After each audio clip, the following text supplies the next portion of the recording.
Well, hello everybody, and welcome to my show. My name is Jason DaCosta, and this is Consistent Preterism. Pardon me for the sort of clogged up sound if my voice sounds a little flu-like or cold-like. It's because I've been kind of coming over something in the midst of a lot of travel and airports and planes. Is usually when I sometimes get sick with something. You know, you're just enclosed in those little planes with so many humans, with so many germs, and you never really know what's floating in the abyss. But anyways, yeah, so pardon me for that sound. I just wanted to check in. It's been a while. Everything went well with the wedding. For those of you who care, it was awesome. Couldn't have been a better day. The weather was perfect. The foliage was perfect. The drives in and out were perfect. The location was beyond perfect. All the vendors were beyond perfect. The food was perfect. I mean, picture perfect, right? So very fortunate, thankful for that. It was a great time. And went on my honeymoon in St. Lucia for like 8 days. That was awesome. But man, you know, when you do a destination wedding and then you immediately go on a vacation honeymoon, you know, number one, the destination wedding is like a 3-day deal in a destination, right? So you're already sort of having to plan and pack and get your mind ready for one type of ordeal in a destination. Then you immediately leave for a vacation in another country. And so it's a lot, you know? So you get kind of like, it's a lot to plan. And come on across, lady, sure thing. Your dog is nice. You know, it's a lot to plan, and so just good to be back in the swing of things and getting back in the routine. Just wanted to say a little bit about some stuff that I've been thinking about. And, you know, you come through or you come to certain levels in theology and studying the Bible, and you kind of make strides, right? You, for instance, I started in just a flaming wackadoodle futurist type view, where I read a lot of the stuff in the Bible as completely stiff wooden literal.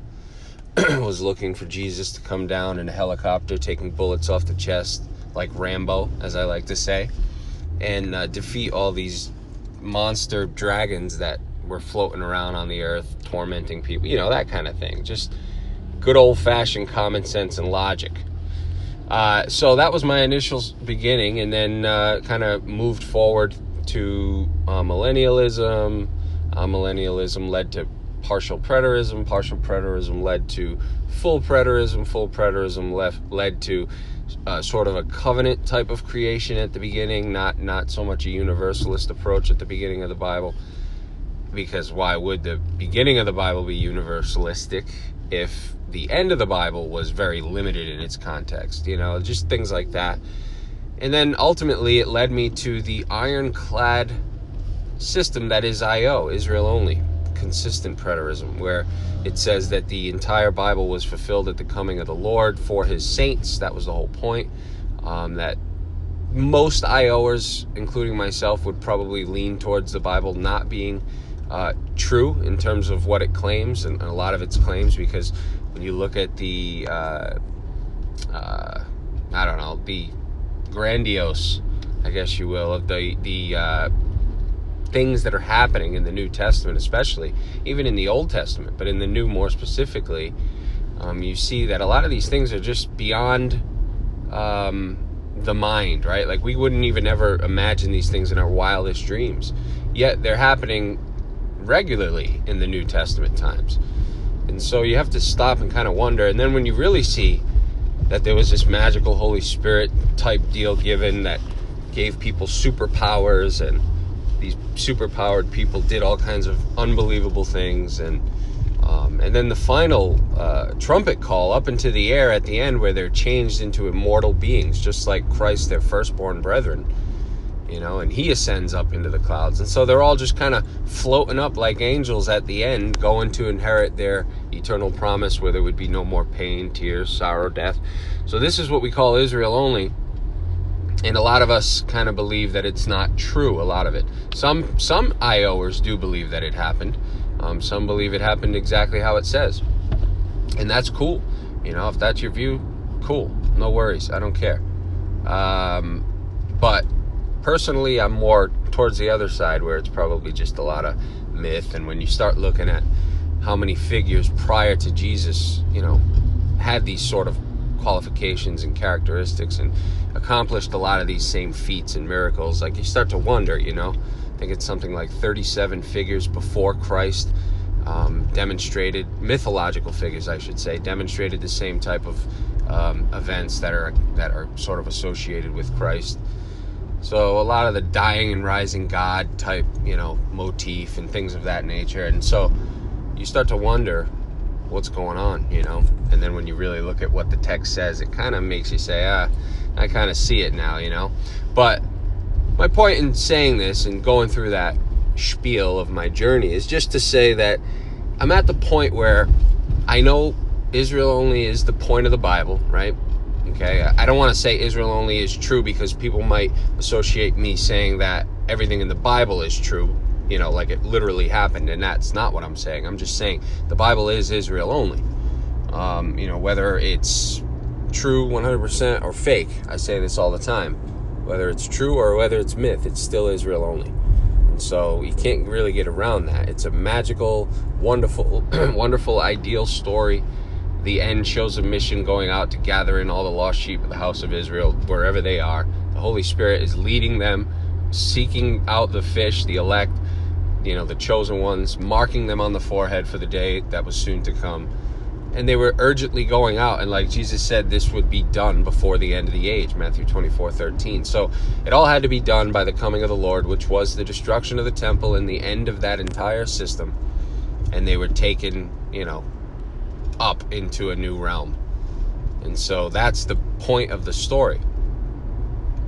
And so I'm so convinced of that I don't care what people believe anymore. I don't care what my parents believe. I don't care what others believe, and I was listening to a Joe Rogan. I love that guy, like his interviews. He has some really interesting minds on there, and he had some guy on there who said something to the effect of he doesn't sleep outside of the boundaries, or I should say, he always tries to sleep in the same bed as his wife every night, and they've been successful for years. And so, like, he never is apart from her. And the reason he said that was because they're both not sure of what the afterlife holds.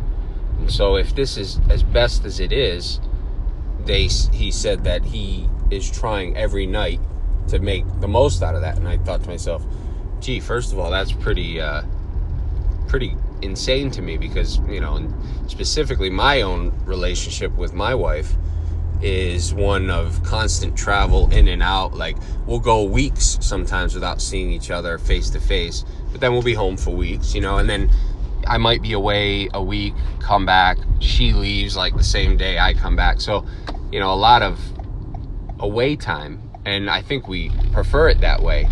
Hold on here, turning in. I think we prefer it that way because it's just what we're used to, but I just thought that was kind of interesting in this guy. Personally, I don't know if I could do that, be around somebody all day, every day. Like, I just kind of feel that alone time, especially for myself, is good. But anyways, so they got into this discussion, this guy and Joe Rogan, about the afterlife. And Joe Rogan, of course, is just a wealth of random knowledge. And he, says something to the effect of, nobody knows, like that's the whole thrust of the issue here, is that nobody knows. People can say they know, people can cling to a religion, people can look at an ancient book that has nothing to do with them and swear it does, and then you have the ones on the other side of that spectrum that are dogmatic about there being nothing in the afterlife, right? They're sure of it, but even they're not sure of it. So literally nobody knows. The ones who say there is something in the afterlife, they don't have a clue. They're not sure. The ones who say there is nothing in the afterlife, they don't have a clue. They're not sure.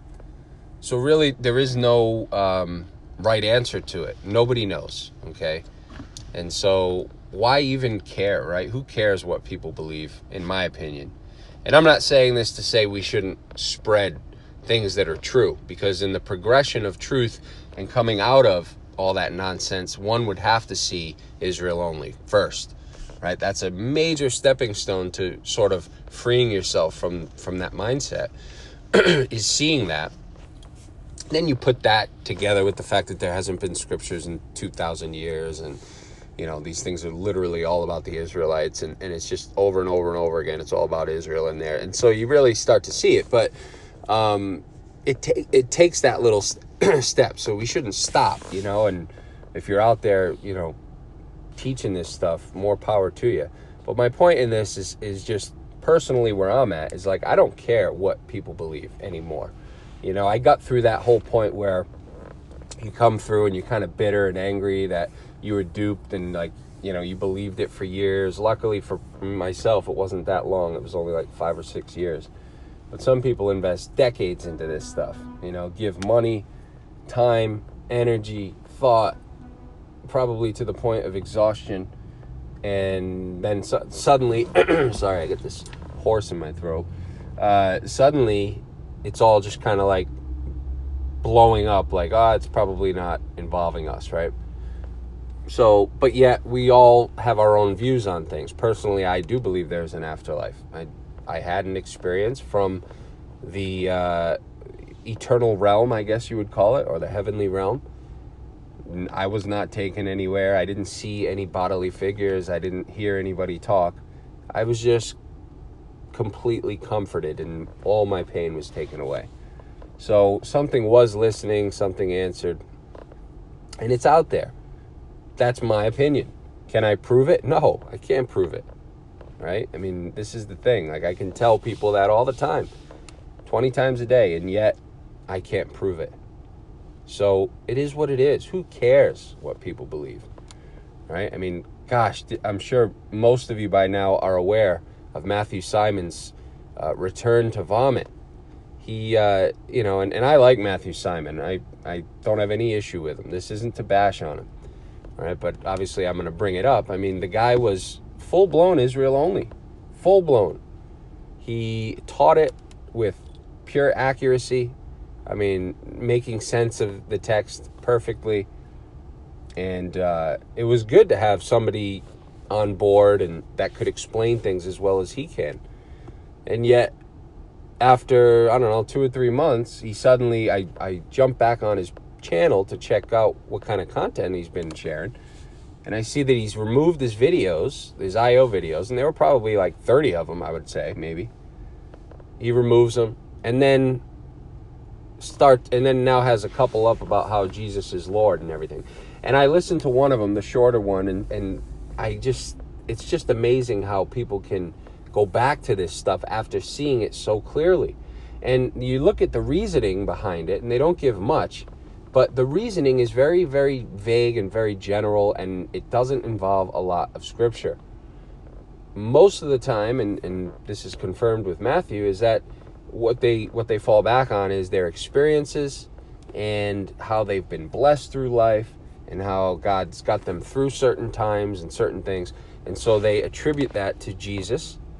And because it's been so ingrained and embedded, it's impossible to let go of. Whereas I'm okay with, you wanting to point back to a time where you were blessed or you were comforted or whatever the case may be, because that happened to me too. But where I won't cross lines is I won't say that, oh yes, this is Jesus, right? Because the only Jesus that people know of, they know of him because of one place, and that's the book, the Bible. And when you look at what the Bible's complete story is from cover to cover, it's all about Israel. So to me, saying that Jesus is comforting and saving me and blessing me and answering me today, when that story was literally only about Israel, and only they are standing in the promise at the end, there's a problem. What that tells me is a couple things. It tells me that, A, this story is probably not true, okay? Because it's probably just another mythological type tale about a people, an ancient people that who knows how much of it even existed. And then the other thing it tells me, excuse me, is that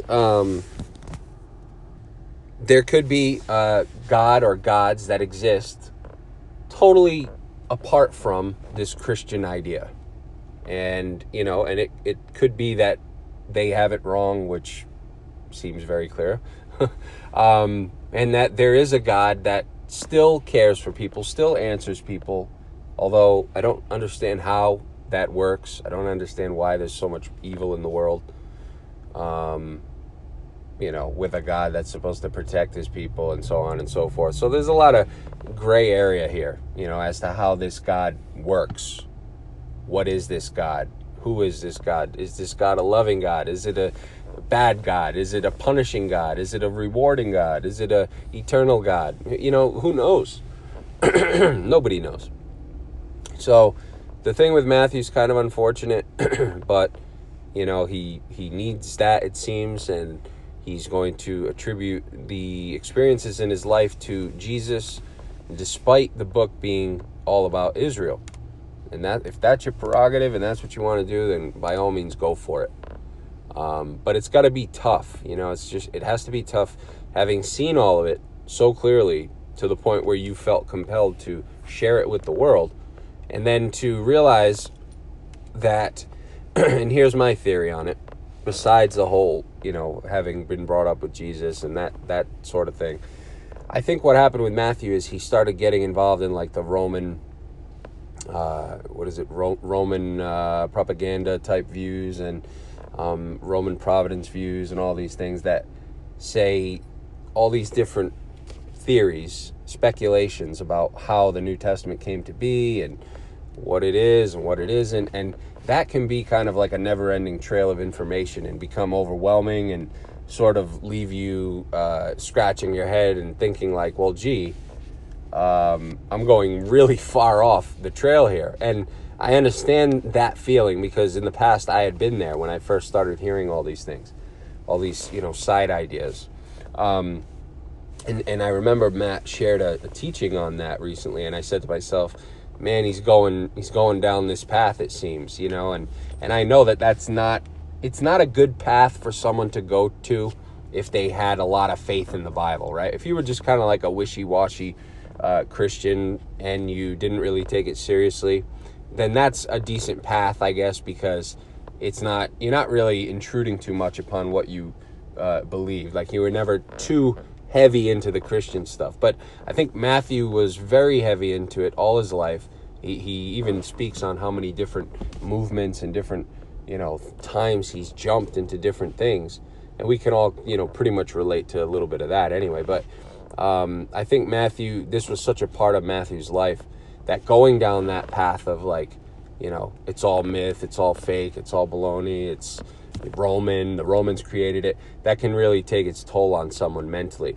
And so I think that's probably what happened. He may have gotten a little bit overwhelmed with all the speculation and different theories out there, and just kind of pulled it back and said, no, I'm believing Jesus is real. It's just easier, It's almost easier just to subscribe to that if you have to subscribe to something. A lot of people don't care, and they don't have to subscribe to anything.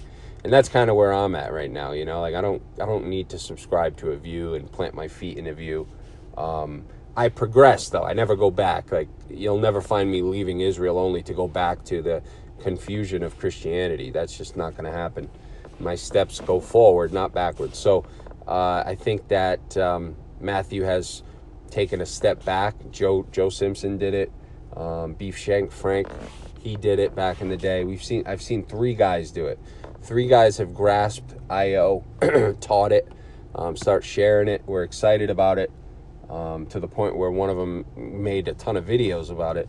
And then suddenly something happens and they just say, nope, I got to go back. I just got to go back. Jesus is still God. And I can't prove it. I can't go through the Bible and actually prove it. But I just know it's true, and so that's just how it works for some people. But it's got to be tough seeing it, and knowing it, and having to go back to acting as if it's not there. But anyways, guys, I'm rambling now. I just wanted to check in, say hi, share a few things. This doesn't mean I'll never share videos again. I might come back to it. Right now, busy time in life, and just not a lot of time to look at the Bible. In fact, I don't think I've opened up a Bible in probably 2 months, 3 months. So it's just not on my brain at the moment, and I don't know when it will be, but it is an enjoyable hobby of mine to look at it, study it, compare it, tie it together, weave it together. It's kind of like a big puzzle. I've always said that, and I enjoy that kind of stuff. So I'll probably end up coming back to it, I'm sure, soon. But yeah, for now, hopefully this will do as just a little check-in to say I hope everyone's doing well, and we'll catch you on that flippity floppity. Take care, everybody. Bye-bye.